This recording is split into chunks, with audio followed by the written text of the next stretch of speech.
mulai muncul. Nah, nih punya pantun nih. Namanya siapa?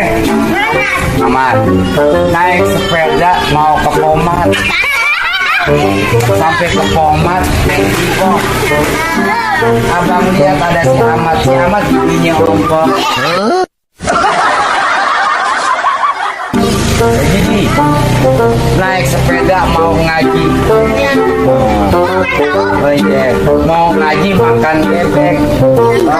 Abang lihat dari si Uji orangnya rebek. Ciki, pergi ke warung beli ciki. Iya, beli ciki di dekat pabrik. Abang lihat ada si Iki kok rambutnya jabrik.